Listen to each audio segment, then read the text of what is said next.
Hello বন্ধুরা, সবাই কেমন আছো? আশা করি ভালো আছো। আমিও খুব ভালো আছি। দেখো, আজকে একটা নতুন রেসিপি নিয়ে এসেছি। নতুন নয়, এটা পুরনো সবার কাছে। ফুলকপির পরোটা। এটা কিন্তু খেতে কিন্তু খুব ভালো লাগে। আর সাথী কুকিং চ্যানেলে সবাইকে স্বাগত। আর নতুন যারা বন্ধুরা আছো, অবশ্যই চ্যানেলটিকে সাবস্ক্রাইব করে বেল আইকনটা প্রেস করে দিও, যাতে আমার ভিডিওটা ছাড়ার সাথে সাথে তোমাদের কাছে পৌঁছে যায়। আর তোমাদের সুন্দর সুন্দর কমেন্ট করে কিন্তু আমার ভিডিওটা করতে খুবই ভালো লাগে। আর দেখো, আজকে বানিয়েছি, কত সুন্দরভাবে বানিয়েছি, ভেতরটা খুব সুন্দর হয়েছে। আর আমি কিভাবে বানিয়েছি সেটা ফুল প্রসেসটা তোমরা দেখতে থাকো। এভাবে তোমরা ট্রাই করে দেখো। দেখো, আমি এখানে নিয়েছি ফ্রেশ ফুলকপিটা নিয়ে দেখো, আমি ছোট ছোট খণ্ড করে নিয়েছি। কারণ এর মধ্যে দেখো, অনেক সময় ফুলকপির মধ্যে কিন্তু পোকা থাকে, সেই পোকাটা কিন্তু ভালো করে দেখে নিতে হবে। আর আমি ফুলকপিটা কিন্তু একটু হালকা গরম জলের মধ্যে দিয়েছি। দিলে কী হবে, এর মধ্যে যদি কোনো ছোট ছোট পোকা থাকে, সেই গরম জলের কিন্তু ভাবে বেরিয়ে যাবে। আর দেখো, খুব ভালো করে কিন্তু আমি জলটা দিয়ে ফুলকপিটা ভালো করে ধুয়ে নিচ্ছি। আর এইদিকে দেখো, বেশি কিছু নেইনি, আমি অল্প উপকরণেই কিন্তু এটা তৈরি করে নিতে পারবে তোমরা বাড়িতে। ওখানে ধনেপাতা নিয়েছি, কাঁচা লঙ্কা, টমেটো আর একটু আদা অল্প করে গ্রেট করে নিয়েছি। ফুলকপিটা আমি একবার ধুয়ে নিয়েছি, কিন্তু আর একবার কিন্তু ফুলকপিটা আমি জল দিয়ে পরিষ্কার করে নেব। দেখো, ঠিক এইভাবে তোমরা কিন্তু ফুলকপিটা করে নেবে।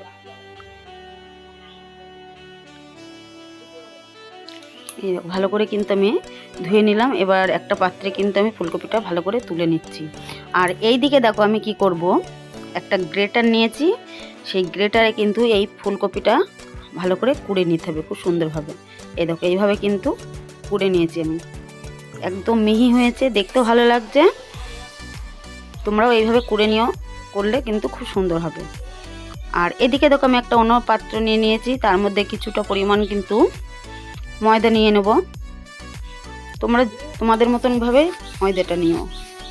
আর আমরা একটু বেশি পরিমাণ মতো ময়দাটা নিয়ে নিয়েছি। আর এর মধ্যে দেখো, আমি দিয়ে দিচ্ছি কিছুটা পরিমাণ জোয়ানটা আমি ভালো করে দু হাত দিয়ে তালুতে একটু ঘষে দেব, যাতে এই জোয়ানের সেন্টটা কিন্তু খুব সুন্দর, আর খেতে কিন্তু আর একটু ভালো হবে। আর দিয়ে দিলাম একটু লবণ, আর দিয়ে দেবো একটু সাদা তেল দিয়ে। এটা কিন্তু ভালো করে আমি কিন্তু ময়ান দিয়ে নিতে হবে। যতটা ভালো ময়ান দেবে, ততই কিন্তু জিনিসটা খেতে কিন্তু আরও ভালো হবে। দেখো, আর দেখো, আমি ভালো করে মেখে নিচ্ছি খুব ভালো করে। আর এদিকে দেখো, অল্প অল্প জল দিয়ে কিন্তু এটা কিন্তু মেখে নিতে হবে। আর এদিকে আমি একটা কড়াই বসিয়ে দিয়েছি, কয়েকটা জিরে দিয়ে দিলাম। আর দিয়ে দেব কয়েকটা আদা গ্রেট করে রেখেছিলাম, সেটা কিন্তু আমি তেলের মধ্যে দিয়ে দিলাম। আর কয়েকটা কুচনো কাঁচা লঙ্কা, বেশি লঙ্কার দরকার নেই, হালকা ঝাল হলেই কিন্তু এটা খেতে টেস্ট হবে। বেশি বেশি ঝাল হলে কিন্তু খেতে একদমই ভালো লাগবে না।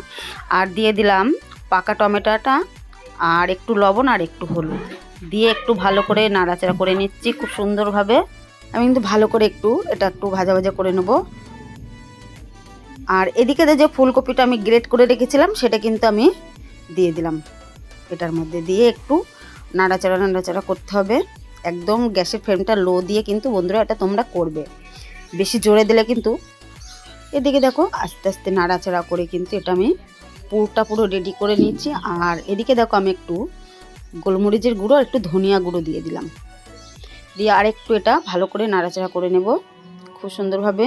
এটা কিন্তু বন্ধুরা বড় ছোট কিন্তু খেতে কিন্তু খুবই পছন্দ করে। আমি এইবার দেখো, ওটা হয়ে গেছে। আর ওপর থেকে কয়েকটা ধনেপাতা দিয়ে দিলাম, দিয়ে আমার কিন্তু ওটা রেডি হয়ে গেছে। এবার আমি অন্য একটা পাত্রে পুরটা লাভিয়ে নিলাম। আর এদিকে আমার কিন্তু ময়দাটা ভালো করে মেখে নিয়েছি খুব ভালো। আর এদিকে দেখো, ওপরে আমি অল্প করে একটু সাদা তেলটা দিয়ে 30 মিনিটের জন্য কিন্তু এটা আমি রেস্টে রাখবো। যতটা রেস্টে রাখবে জিনিসটা কিন্তু ততই সুন্দর হবে, আর খেতেও কিন্তু খুব ভালো হবে। আর এই দেখো, আমি 30 মিনিট পরে ফিরে এলাম। আর দেখো, কত সুন্দর একটা ডোটা রেডি হয়ে গেছে, আর একটু নরমও হয়েছে, আর একটু খুব সুন্দর হয়েছে। এবার এটার থেকে আমি অল্প অল্প করে আমি ছোট ছোট গুটি আকারে করে নেব একই মাপে। দেখো, আমি একই মাপে গুটি আকারে করে নিয়েছি। আর এটা আমি কীভাবে বানাই সেটা তোমরা দেখো। এবার আমি হালকা একটু তেল দিয়ে দিয়েছি, দিয়ে এর পরে দিয়ে আমি কিন্তু একটু ছোটো মতো রুটির মতন করে নেব। নিয়ে এর মধ্যে আমি পুরটা দিয়ে দেব, অল্প অল্প করে পুরটা দেব। দেখো এটা আমার পুর দেওয়া হয়ে গেছে। আর আমি এই দিক থেকে দুই পাশ থেকে উল্টে দেবো, মানে চারিদিক থেকে উল্টে দেব। ঠিক এইভাবে উল্টে দিতে হবে, দিয়ে এইভাবে কিন্তু আস্তে আস্তে করে বেলে নিতে হবে খুব ভালো করে। এই দেখো আমার একটা রেডি হয়ে গেছে, খুব ভালো করে বেলে নিয়েছি। নিয়ে এটা কিন্তু আগে তেল দিলে হবে না, শুকনো খোলাইতে কিন্তু আগে উল্টে পাল্টে ভেজে নিতে হবে। তারপর কিন্তু ওপর থেকে অল্প অল্প করে সাদা তেল দিয়ে কিন্তু ভেজে নিতে হবে, তবে কিন্তু জিনিসটা খুব সুন্দর হবে আর কালারটাও আসবে। দেখো কত সুন্দর কালার এসে গেছে।